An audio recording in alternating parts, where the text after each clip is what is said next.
সমাধান চাও যদি জীবনে মরণে, ফিরে যাও খুঁজে নাও চোখ রাখো কোরআনে। সমাধান চাও যদি জীবনে মরণে, ফিরে যাও খুঁজে নাও চোখ রাখো কোরআনে। তবেই পাবে সুখ শান্তির ঠিকানা, তবেই পাবে সুখ শান্তির ঠিকানা, যদি মেনে নাও তুমি মনে প্রাণে সমাধান। এত চির অম্লান চির মুক্তির ডাক, এ যে মহাবাণী খোদারি কালামে পাক, ঠিক কিনা? এত চির অম্লান চির মুক্তির ডাক, এ যে মহাবাণী খোদারি কালামে পাক। এই দুনিয়া আর সেই দুনিয়া, এই দুনিয়া আর সেই দুনিয়া, মুক্তি পাবে তুমি দাও জাহানে সমাধান। সমাধান চাও যদি জীবনে মরণে, ফিরে যাও খুঁজে নাও চোখ রাখো কোরআনে। মুসলমান ভাইয়েরা আমার, সকল কিছুর সমাধান যদি পেতে চান, তাকাইতে হবে, খোঁজ নিতে হবে আল্লাহর কোরআনের কাছ থেকে, ঠিক কিনা বলেন? মুসলমান ভাইয়েরা আমার, কোরআন আল কারিমটা শুধুমাত্র ঝাড়ফুঁক দেওয়ার জন্য আসে নাই, দোয়া তদবির দেওয়ার জন্য আসে নাই। আল্লাহর কোরআন আল কারিমটা আসছে রান্নাঘর থেকে পার্লামেন্ট পর্যন্ত, রান্নাঘর থেকে পার্লামেন্ট পরিচালনা করবার জন্য আল্লাহর কোরআন এসেছেন, কথা কান ঠিক কিনা? মানব জাতির সকল কিছুর সমাধান আল্লাহর কোরআনের ভিতর আছে না নেই? আর জোরে বলেন আছে না নাই? আল্লাহ রাব্বুল আলামিন কোরআন আল কারিমের ভিতর বলেন, ইলাইকা লিতুখরিজান নাসা মিনাজ যুলুমাতি ইলান নূর বিইذনি রাব্বিহিম ইলা সিরাতিল আজিজিল হামিদ। জোরে বলি আল্লাহু আকবার। আল্লাহ রাব্বুল আলামিন বলেন, বান্দারে কোরআন আল কারিমটা আমি আল্লাহ কেন নাজিল করলাম? লিতুখরিজান নাসা, মানুষদেরকে যাতে বের করতে পারি, মিনাজ যুলুমাত, অন্ধকারাচ্ছন্ন একটা জীবন থেকে, ইলান নূর, আলোর দিকে। কোরআন ছাড়া, ইসলাম ছাড়া যত পথ আছে, যত মত আছে, সব কিছু আমার আল্লাহর ভাষায় জুলুমাত, সব কিছু হলো অন্ধকার। আর ইসলাম আর কোরআনে যা আছে সব কিছু সঠিক পথ আর আলোর পথ। জোরে বলেন না সুবহানাল্লাহ। মুসলমান ভাইরা আমার, সেই কোরআন আল কারীমে আল্লাহ রাব্বুল আলামিন বলেন, এই কোরআন আল কারীমটা আমি আল্লাহ রাব্বুল আলামিন নাজিল করেছি মানুষগুলা যাতে কোনটা ভালো কোনটা খারাপ এটা যাতে বিবেচনা করতে পারে, এটা ভালো এটা খারাপ। এই কোরআন আল কারীম হুদাল লিন্নাস ওয়া বাইয়িনাতিম মিনাল হুদা ওয়াল ফুরকান। কোরআন আল কারীমটা এসেছে ভালো মন্দ বিবেচনা করবার জন্য, কিন্তু আমরা এই কোরআনটাকে শুধুমাত্র আমাদের মসজিদে, শুধুমাত্র মাদ্রাসার ভিতরে আমরা লিপিবদ্ধ করে রেখেছি। এজন্যই মাদ্রাসা মসজিদে গেলে ঘুম আসে, আর অন্য জায়গায় গেলে মারামারি আসে না নেই? যেখানে কোরআন আল কারীম আছে সেখানে শান্তি আছে, কোরআন আল কারীম নাই, শান্তি নাই, ঠিক কিনা? এজন্যই মুসলমান ভাইয়েরা আমার, আমাদের সকল ক্ষেত্রে কোরআন আল কারীমের সলিউশন নেওয়ার দরকার আছে না নাই? জোরে বলেন আছে না নাই? মুসলমান ভাইয়েরা আমার, এজন্যই আমাদের সকল কিছুর সমাধান খুঁজতে হবে আল্লাহর কোরআন আল কারীমে। আল্লাহ রাব্বুল আলামিন আমাদেরকে তৌফিক দান করেন, বলেন না আমিন। তাহলে আমরা যে গ্রন্থ থেকে কথা শুনবো, এই গ্রন্থটার ভিতরে কোনো ভুল নাই, কোনো সন্দেহ নাই। আর এই কোরআন আল কারীমটা যদি আমরা এই কোরআন আল কারীম থেকে শিক্ষা নিতে পারি, কোনটা আলোর পথ আর কোনটা অন্ধকারের পথ, কোনটা সঠিক পথ কোনটা বেঠিক পথ, আলোর দিকে আসতে পারে। মুসলমান ভাইয়েরা আমার, এই কোরআন আল কারীম থেকে আমরা কথা শুনবো যে কোরআনে কোনো ভুল নাই, কোনো সন্দেহ নাই, ঠিক কিনা বলেন? আল্লাহ রাব্বুল আলামিন কোরআন আল কারীমের ভিতর বলেন, কুল ইন কুনতুম তুহিব্বুনাল্লাহা ফাত্তাবিউনি ইউহিব্বুকুমুল্লাহ। আল্লাহ রাব্বুল আলামিন বলেন যে তোমরা যদি আমি আল্লাহ রাব্বুল আলামিনকে ভালোবাসতে চাও, তাহলে আমি আমার রসুলকে অনুসরণ করার দরকার আছে না নাই? রসুল আকরাম সাল্লাল্লাহু আলাইহি ওয়াসাল্লাম হাদিসের ভিতর বলেন, লা ইউমিনু আহাদুকুম হাত্তা আকুনা আহাব্বা ইলাইহি মিন ওয়ালিদিহি ওয়া ওয়ালাদিহি ওয়ান নাসি আজমাইন। কোন মানুষ ততক্ষণ পর্যন্ত পরিপূর্ণ ঈমানদার হতে পারে না যতক্ষণ না তার জীবনের থেকে, তার মায়ের থেকে, তার বাবার থেকে, তার সন্তানদের থেকে রসুল আকরাম সাল্লাল্লাহু আলাইহি সাল্লামকে বেশি ভালো না বাসবে, ততক্ষণ পর্যন্ত সে পরিপূর্ণ ঈমানদার হতে পারবে না। এজন্যই রসুলকে ভালোবাসার দরকার আছে না নাই? রসুল আকরাম সাল্লাল্লাহু আলাইহি সাল্লামকে ভালোবেসেছেন হযরতে সাহাবায়ে একরাম। মুসলমান ভাইরা রে আমার, রসুল আকরাম সাল্লাল্লাহু আলাইহি সাল্লামের একজন সাহাবী নাম হযরতে আবু বকর। ইসলামের সর্বপ্রথম খলিফা হযরতে আবু বকর রসুল আকরাম সাল্লাল্লাহু আলাইহি সাল্লামকে কেমন মহব্বত করতেন, কেমন ভালোবাসতেন, যেই রসুলের জন্য জীবনটাকে উৎসর্গ করে দিয়েছেন, বলি সুবহানাল্লাহ। রসুল আকরাম সাল্লাল্লাহু আলাইহি সাল্লাম যখন মক্কায় কাফেরদের মাঝে কালেমার দাওয়াত দেন, কাফেরদেরকে যখন বলে, আমার চাচারা, আমার বাবারা, আমার বংশের লোকেরা, আপনারা দেবদেবীর পূজা, সাপের পূজা, গাছের পূজা এগুলো ছেড়ে দেন, আর এক আল্লাহর প্রতি ঈমান এনে পড়ে নেন, লা ইলাহা ইল্লাল্লাহু মুহাম্মাদুর রাসূলুল্লাহ। সেই মুহাম্মদ 1 থেকে 40 বছর পর্যন্ত মক্কার কাফেরদের কাছে ছিল মহব্বতের মানুষ, মক্কার কাফেরদের কাছে ছিল কলিজার মানুষ। মক্কার কাফেররা নাম দিয়েছে আল আমিন, নাম দিয়েছে না সাদিক। সেই মুহাম্মদ যখন বলেছে কালেমা পড়ে নাও, দেবদেবীর পূজা ছেড়ে দাও, গাছের পূজা, মাছের পূজা ছেড়ে দাও, তখন মুহাম্মদ হয়ে গেছে বড় শত্রু, তখন মুহাম্মদ হয়ে গেছে পাগল, তখন মুহাম্মদ হয়ে গেছে গণক, তখন মুহাম্মদ হয়ে গেছে জাদুকর। জোরে কান্না নাউযুবিল্লাহ। রাসূলুল্লাহ সাল্লাল্লাহু আলাইহি ওয়াসাল্লাম যখন কালেমার দাওয়াত দেওয়া শুরু করেছেন, ওয়ালিদ ইবনে মুগীরা সহ আরো কয়েকজন আরব কাফেররা গোল টেবিলের বৈঠক করেছে যে সামনে আসতেছে হজের মৌসুম, কি করা যায়, কিভাবে মুহাম্মাদের এই কালিমার দাওয়াতটা বন্ধ করে দেওয়া যায়। ওয়ালিদ ইবনে মুগীরা বসেছে, আরো অন্যান্য কয়েকজন কাফেরদেরকে নিয়ে সলা পরামর্শ করতেছে। এক একজন পরামর্শ দিচ্ছে, যখন অন্য দেশ থেকে মক্কায় মানুষেরা হজ করতে আসবে, এক গেটে আমরা একজন থেকে বলবো সে মুহাম্মদ নামে একজন লোক আছে, আব্দুল্লাহর বেটা মুহাম্মদ, সে হলো পাগল।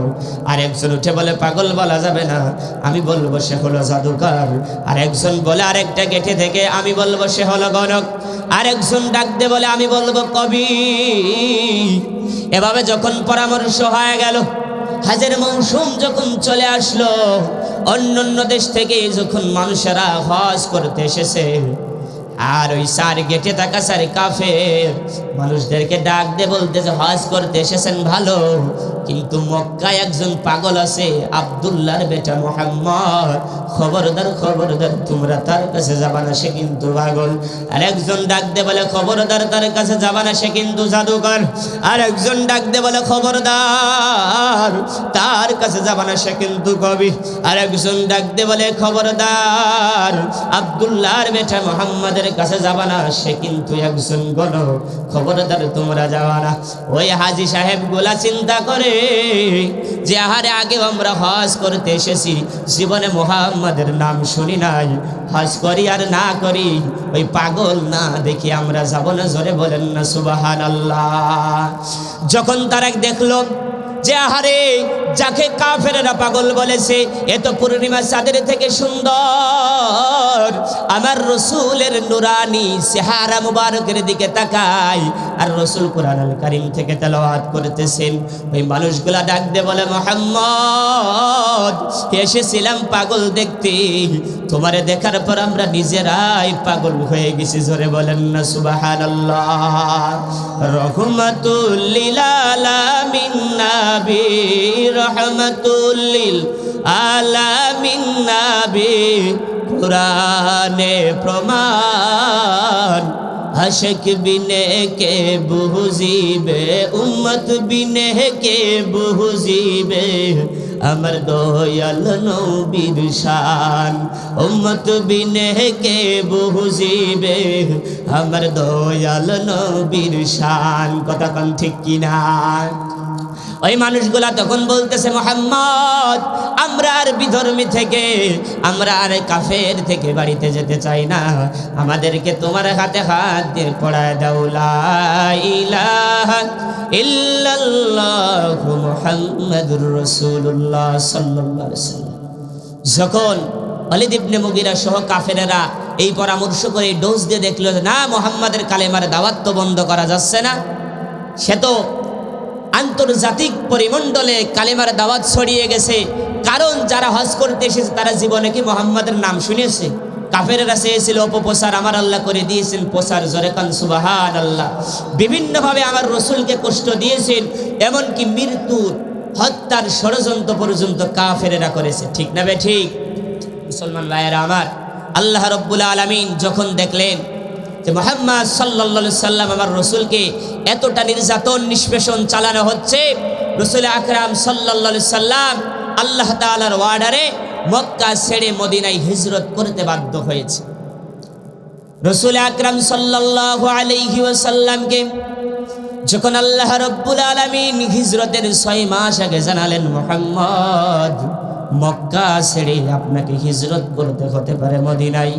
রাসূলুল্লাহ সাল্লাল্লাহু আলাইহি সাল্লাম এই সংবাদ, এই কথা যেদিন শুনেছে, সাহাবী হযরতে আবু বকরকে ডাক দে বলে, আবু বকর আমি রসুলের হিজরত করতে হতে পারে, আমি রসুল এই মক্কা ছেড়ে মদিনায় হিজরত করব। কবে করব জানি না, সেদিন আমি মুহাম্মদ হিজরত করব, আমি মুহাম্মাদের সাথী তুমি আবু বকর রে বানাবো। বলি সুবহানাল্লাহ। কারণ মক্কায় যে মানুষগুলো আমার আল আমিন আর সাদিক বলতো, যখন তাদের বিরুদ্ধে আমার ওয়াজ আমার কথা চলে গেছে, তখন আমি তাদের কাছে বড় শত্রু হয়ে গেছি। ঠিক না বে ঠিক? এখানে যদি কেউ সুদ করে বসে থাকেন আর আমি জুবাইর হাসান মাহমুদ যদি সুদের ওয়াজ করি, খুশি না বেজার? জোরে বলেন। কেউ যদি বেনামাজি বসে থাকেন, আমি যদি নামাজের ওয়াজ করি, খুশি না বেজার? কেউ যদি ঘুষ করে বসে থাকেন, আমি যদি ঘুষের ওয়াজ করি, খুশি না বেজার? কেউ যদি সাদাবাজ বসে থাকেন, আমি যদি সাদাবাজ সম্পর্কে আলোচনা করি, খুশি না বেজার? সম্মানিত হাজিরিন, আমার বাপু যদি বিড়ি খায় আর আমি যদি বিড়ি সম্পর্কে ফতোয়া দিই, আমার বাপু কবে তুই আমার নিজের ছেলে হয়ে আমার বিরোধিতা করলি? সুদ করে চাচা, ঘুষ করে চাচা ডাক দে বলবে, হুজুর কোরআনে এত ওয়াজ থাকতে দেখে দেখে সুদের ওয়াজটাই করা লাগলো, দেখে দেখে আমারই বাসটা দিলেন। এই চাচা খুশি হবে না বেজার হবে? নাকি স্টেজ থেকে নামলে হাটগোপালপুর অধিকারীর মিষ্টি খাওয়াবে, বলবে হুজুর আমার যে বাসটা দিয়েছেন মিষ্টিটা নেন খান, তাই বলবে? দেখেই বলবে, হুজুর কোরআনের আর ওয়াজ খুঁজে পাইলে না, তুমি দেখে দেখে সুদের ওয়াজই করলে। কতক্ষণ ঠিক না বে ঠিক? যেই মোহাম্মদ 1 থেকে 40 বছর পর্যন্ত ছিল আল আমিন আর সাদিক, যেদিন মোহাম্মদ বলেছে, চাচারা বাবারা ও আমার কুরাইশ বংশের লোকেরা, দেবদেবীর পূজা ছেড়ে দাও, গাছের পূজা, সাপের পূজা ছেড়ে দাও, আল্লাহ এক, তোমরা স্বীকার করো লা ইলাহা ইল্লাল্লাহ মুহাম্মাদুর রাসূলুল্লাহ পড়ে নাও। তখনই আল্লাহর রাসূল সাল্লাল্লাহু আলাইহি সাল্লামের সাথে, আল্লাহর রাসূলুল্লাহ সাল্লাল্লাহু আলাইহি সাল্লামের সাথে খারাপ আচরণ করা শুরু হয়ে গেছে। ঠিক কিনা বলেন? যেই মানুষকে আল আমিন আর সাদিক উপাধি দিয়েছে, সেই মানুষ লাস্ট ফিনিশিং এসে হত্যার হুমকি পর্যন্ত খেয়েছে। কথা কান ঠিক না বে ঠিক? মুসলমান ভাইয়েরা আমার, এজন্যই ওয়াজার বিরুদ্ধে চলে যায়, ও মনে করে মানে হুজুর দেখে দেখে আমার ওয়াজি করবে। ঠিক না বে ঠিক? মুসলমান ভাইয়েরা আমার, রাসূলুল্লাহ সাল্লাল্লাহু আলাইহি ওয়াসাল্লাম যেদিন হযরতে আবু বকরকে ডাক দে বলছে, আবু বকর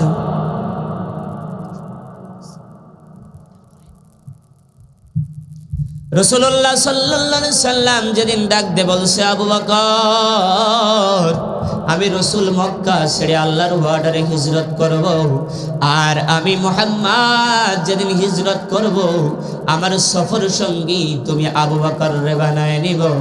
ও আবু বকর কবে করব, কখন করব আমি জানি না, কিন্তু হিজরত করব এটা সত্য। মুসলমান দেখেন হযরতে আবু বকরের প্রেম, আবু বকরের মুহাব্বত, ভালোবাসা আল্লাহর রাসূলের প্রতি কেমন ছিল। আমি আবার আপনিও রসুলকে ভালোবাসি, আমি আর আপনিও আল্লাহর নবীর সুন্নাতকে ভালোবাসি।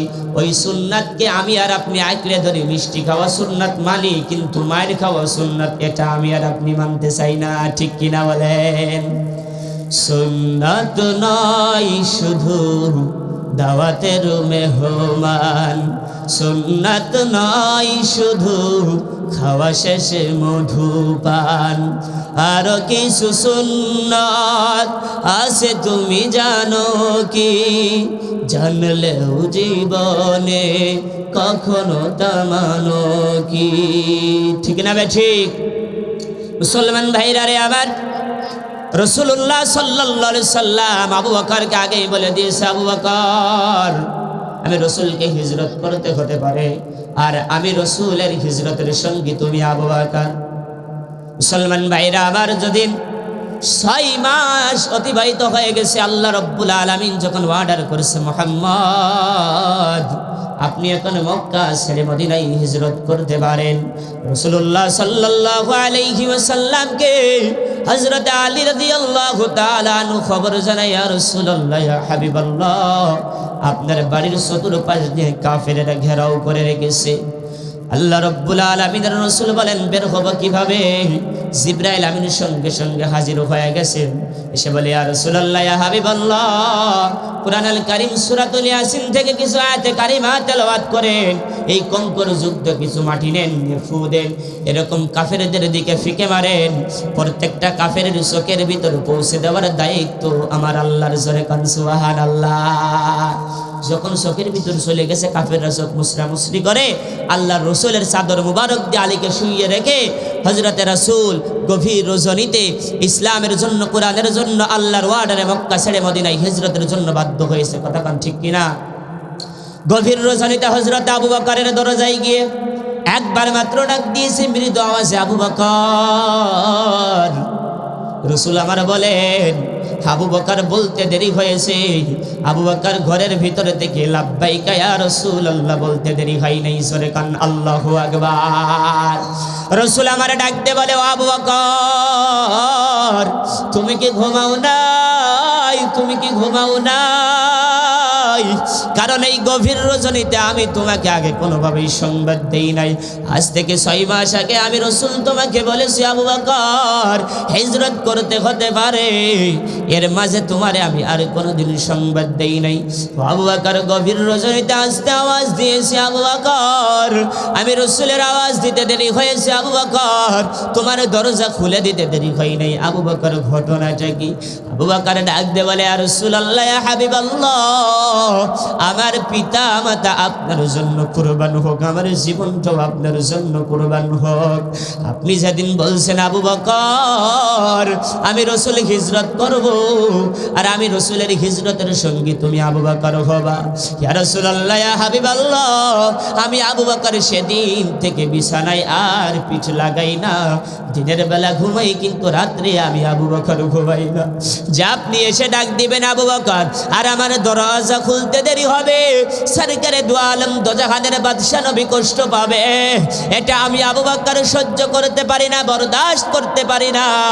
এজন্যই আমি আবু বকর 6টি মাস রাতের বেলায় বিছানায় পিঠ লাগাই না। সরে কান আল্লাহু আকবার।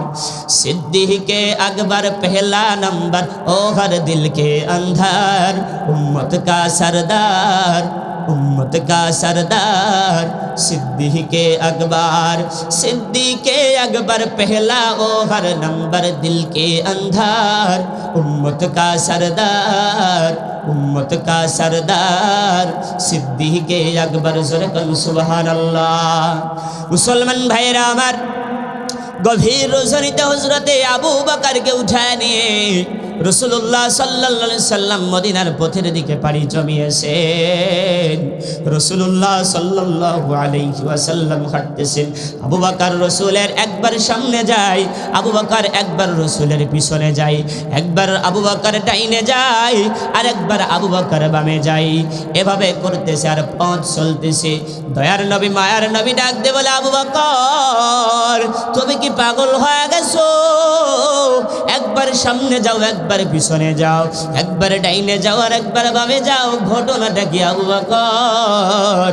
আবু বকর আগদে বলে, ইয়া রাসূলুল্লাহ, ইয়া হাবিবাল্লাহ, নবী আমার, আমরা তো কাফের বেঈমানের হাত থেকে আল্লাহ রাব্বুল আলামিনের ওয়ার্ডারে মদিনায় হিজরত করতেছি। না জানি আমি আবু বকর যখন সামনে থাকি, আমি আবু বকরের ভয় হয়, না জানি কাফেরেরা পিছন থেকে আপনি রাসূলকে তীর নিক্ষেপ করে। আমি আবু বকর যখন পিছনে থাকি, আমি আবু বকরের ভয় হয়, কাফেরেরা না জানি ডান দিক থেকে আপনি রাসূলকে তীর মেরে কষ্ট দেয়। আমি আবু বকর যখন ডাইনে থাকি, ভয় হয় আপনি রাসূলকে কাফেরেরা বাম দিক থেকে না জানি তীর মারে। ইয়া রাসূলুল্লাহ, এজন্যই আমি একবার আপনাকে সেফটি দেওয়ার জন্য সামনে যাই, একবার পিছনে যাই, একবার ডাইনে যাই, একবার বামে যাই। ইয়া রাসূলুল্লাহ, কাফেরেরা যদি তীর নিক্ষেপ করে, আঘাত দিয়ে আপনারে কষ্ট দেয়, আমি আবু বকর জন্য ওই কষ্ট আগে উপভোগ করি। আমি রাসূলের সাহাবী আবু বকর বেঁচে থাকবো আর আপনি রাসূল কষ্ট পাবেন, এটা আমি আবু বকর কোনোদিন সহ্য করতে পারি না। আল্লাহু আকবার। আর জোরে বলি আল্লাহু আকবার। প্রেম যদি থাকতে হয় আবু বকরের মতন প্রেম আমাদের কলিজায় থাকার দরকার আছে না নেই? মুসলমান ভাইরা রে আমার, পর্দার অন্তরালের মায়েরা বোনেরা, হৃদয়ের কান্তা লাগান, ভালো করে শোনেন। সাহাবী আবু বকর নবীকে কতটা মহব্বত করেছেন, কতটা ভালোবেসেছেন। রাসূলের জন্য জীবনটা দিয়ে দিতে সাহাবায়ে কেরাম কোনোদিন পিছপা হয় নাই। মুসলমান ভাইরা আমার, আবু বকরের সামনে পিছে ডানে বামে করতে করতে পথ চলতেছে। গারে সুরের ভিতর যখন গারে সুর পর্যন্ত পৌঁছায় গেছে, আল্লাহ রব্বুল আলামিনের ওয়ার্ডার অনুযায়ী, আল্লাহ রব্বুল আলামিনের হুকুম অনুযায়ী গারে সুরে 3 দিন 3 রাত থাকার নির্দেশ দিলেন আমার আল্লাহ। ভাইরা, কথা কি বোঝা যায়? আলোচনা কি বোঝা যায়? আল্লাহ রব্বুল আলামিন 3 দিন থাকার নির্দেশ দিলেন। কয়দিন? যখন গারে সুর ওই গুহার ভিতরে যখন প্রবেশ করবেন, আল্লাহ রসুলকে সাহাবী বলতেছেন, সাহাবী আবু বকর বলতেছেন, ইয়া রাসূলুল্লাহ, ইয়া হাবিবাল্লাহ, আপনাকে একটা রিকোয়েস্ট করব, আপনি ওই গুহার ভিতরে আগে প্রবেশ করবেন না। কত শত বছরের পড়ে থাকা গুহা, এই গুহার ভিতরে সাপ বিচ্ছু থাকতে পারে, আপনি গেলে আপনি রাসূল কষ্টের সম্মুখীন হবেন। আমি আবু বকর আগে যাব, যদি কোনো কিছু ক্ষতিকারক বস্তু থাকে আমি আবু বকর আগে সম্মুখীন হব। রাসূলকে ডাক দে বলে, ইয়া রাসূলুল্লাহ, ইয়া হাবিবাল্লাহ, আপনাকে আমি গুহার ভিতরে আগে প্রবেশ করতে দেব না। রাসূল, আপনি বসেন, আমি গুহার ভিতরে যাব, আগে দেখব গুহার অবস্থাটা কি, একটু পরিষ্কার পরিচ্ছন্ন করব, এরপরে আপনাকে আমি ভিতরে ডাকবো। সাহাবী আবু বকর রাসূলকে রেখে গুহার ভিতরে প্রবেশ করেছেন। সাহাবী আবু বকর গুহার ভিতরে প্রবেশ করে দেখেন, ডানে বামে সব সাইডে শুধু ছিদ্র আর ছিদ্র, ছিদ্র আর ছিদ্র। সাহাবী আবু বকরের মাথার পাগড়ি নিয়া টুকরো টুকরো করে প্রত্যেকটা ছিদ্র সাহাবী আবু বকর বন্ধ করে দিয়েছেন। কাপড় সংকটের কাপড়ের অভাবে একটা মাত্র ছিদ্র হযরতে আবু বকর বন্ধ করতে পারে নাই। যখন এই গুহাটা পরিষ্কার পরিচ্ছন্ন করেছেন, প্রত্যেকটা গুহাকে নবীর সাহাবী আবু বকর বন্ধ করে দিয়েছেন। যখন পরিষ্কার পরিচ্ছন্ন হয়ে গেছে, রাসূলকে ডাক দে বলে, পয়গম্বর, আপনার জন্য আরামগাহ তৈয়ার হয়ে গেছে, আপনি ভিতরে আসতে পারেন। এমনকি শুধু রাসূলকে সাহাবী আবু বকর গারে সুরে একা একা উঠতে দেয় নাই। দুর্বল অসুস্থ আবু বকর, জার্নি করা আবু বকর আল্লাহর রাসূলকে কাঁধে করে গারে সুরের ভিতর উঠেছে। আল্লাহু আকবার। গুহার ভিতরে যখন রাসূলকে ঢুকিয়েছে, আল্লাহর রাসূল সাল্লাল্লাহু আলাইহি ওয়াসাল্লাম ক্লান্ত শরীর নিয়ে সাহাবী আবু বকর এই রানটাকে বিছায়া দিয়েছে। ওই যে একটা ছিদ্র, একটা গর্ত বন্ধ ছিল, ওই গর্তের ভিতরে সাহাবী আবু বকরের আঙ্গুলটা দিয়ে আর এই রানটা বিছায়া দিয়ে বালিশ হিসাবে দিয়ে রাসূলকে ডাক দে বলে, পয়গম্বর, আরামগাহ তৈয়ার হয়ে গেছে, আপনি একটু বিশ্রাম নেন। আর ওই গর্তের মুখে সাহাবী আবু বকর একটা পা দিয়ে বন্ধ করে রেখেছে। আল্লাহর রাসূল সাল্লাল্লাহু আলাইহি সাল্লাম ক্লান্ত শরীর নিয়ে যখন আবু বকরের এই রানের উপর শুয়েছে, কিছুক্ষণ যাইতে না যাইতেই আল্লাহর রাসূলের ঘুম এসে গেছে। কিছুক্ষণ যাইতে না যাইতে ওই গুহার ভিতর থেকে কিতাবের ভিতর লেখছে আজাইবুল মাখলুকাত, কিতাবের ভিতর আসছে ওই ভিতর থেকে একটা সাপ সাহাবী আবু বকরের পায়ে বারবার ধ্বংসন করে। আল্লাহর রাসূলের সাহাবী আবু বকর নড়ে না যে আমি নড়বো, আমি রাসূলকে ডাকবো, আমার পয়গম্বরের ঘুম ভেঙে যাবে। আমি জীবন থাকতে, আমি আবু বকরের জীবন থাকতে আমি পয়গম্বরের ঘুম ভাঙাবো না। কিছুক্ষণ যাইতে না যাইতে আবু বকরের শরীরের কন্ডিশন অবস্থা খারাপ হয়ে গেছে।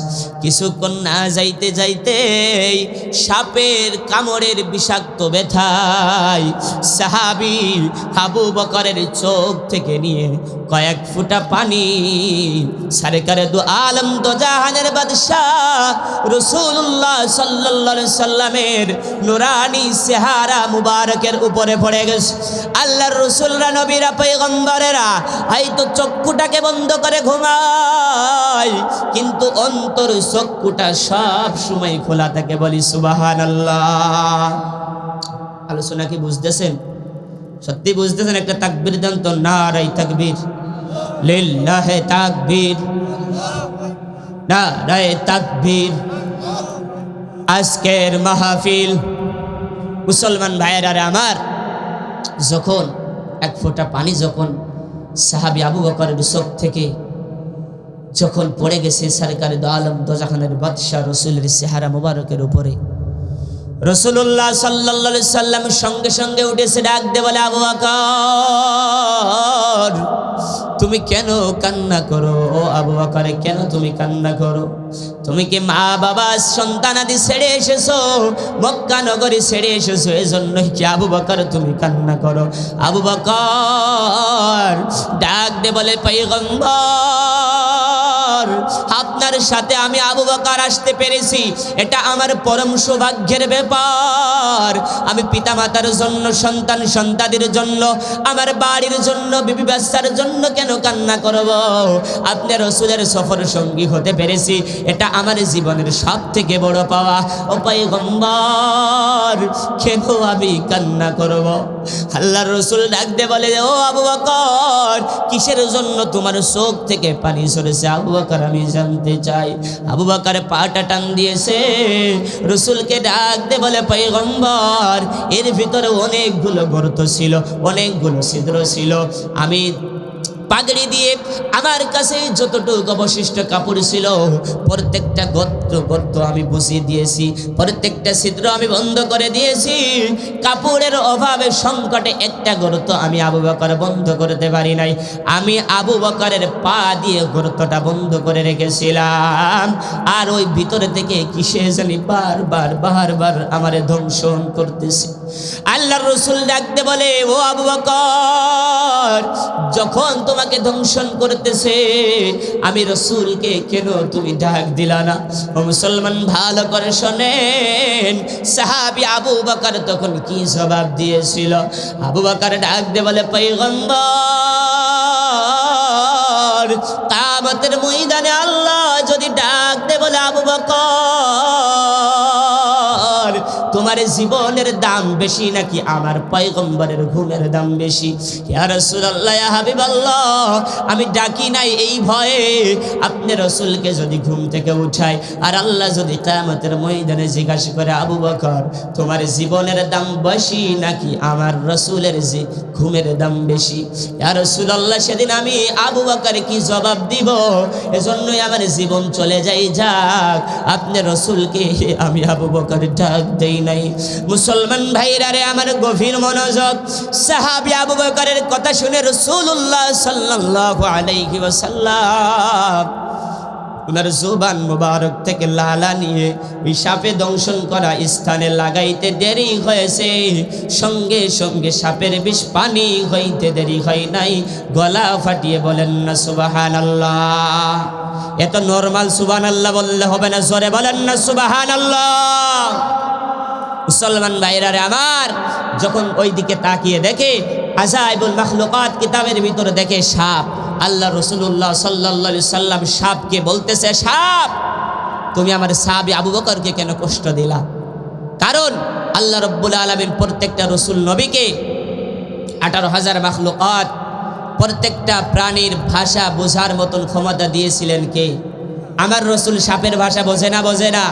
মুসলমান ভাইয়েরা রে আমার, আল্লাহর রাসূলকে শুধুমাত্র সাহাবী ভালোবাসছে এমন নয়, সাপের জবান খুলে গেছে। সাপ ডাকতে বলে, ইয়া রাসূলুল্লাহ, ইয়া হাবিবাল্লাহ, যেই দিন আমি আসমানি গ্রন্থ একটা কিতাবের তালিমের পাশ দিয়ে যাচ্ছিলাম, আমি শুনেছি যে একজন পয়গম্বর আসবে, এই পয়গম্বর এই গারে সুরের ভিতরে 3 দিন 3 রাত অবস্থান করবে, আর সেই পয়গম্বর আপনি মুহাম্মদুর রাসূলুল্লাহ। আপনাকে এক নজরে দেখার জন্য আমি সব আহার নিদ্রা সব কিছু বাদ দিয়ে এই গুহার ভিতর অসংখ্য অগণিত ছিদ্র আমি সাফ করেছি, যে যেইটা দিয়ে রসুল, যেটা দিয়ে আল্লাহর রসুলকে যত কাছ থেকে দেখা যায় অনেকগুলো ছিদ্র আমি সাফ করেছি, যে আল্লাহর রসুল যখন প্রবেশ করবেন যেই ছিদ্রটা দিয়ে আল্লাহর রসুলের আপনার নুরানি চেহারা মুবারক কাছে হবে, ওই ছিদ্রটা দিয়ে আমি সাফ আপনার রসুলকে দেখব। এজন্যই অসংখ্য গণিত ছিদ্র আমি করেছি। কিন্তু আপনার সাহাবী আবু বকর প্রত্যেকটা ছিদ্রর মুখ বন্ধ করে দিয়েছে, প্রত্যেকটা গর্ত বন্ধ করে দিয়েছে। আর যখন একটা ছিদ্র বাকি ছিল, ওই ছিদ্রটাও আবু বকর পা দিয়ে বন্ধ করে রেখেছে। ইয়া রাসূলুল্লাহ, আপনার দেখার জন্য যেহেতু অনেক বছর আমি সাপ এখানে অপেক্ষা করেছি, আপনি যে এখানে প্রবেশ করেছেন, এখানে এসেছেন, এটা আপনাকে না দেখে আমি সাপ থাকতে পারতেছিলাম না। এজন্যই সাহাবী আবু বকরকে আমি সাপ বারবার দংশন করেছি। ইয়া রাসূলুল্লাহ, আমারে মাফ করে দেন। মুসলমান ভাইরা রে আমার, এজন্যই রাসূল আকরাম সাল্লাল্লাহু আলাইহি ওয়াসাল্লামকে যদি ভালোবাসতে হয়, সাহাবী আবু বকরের মতো ভালোবাসার দরকার আছে না নাই?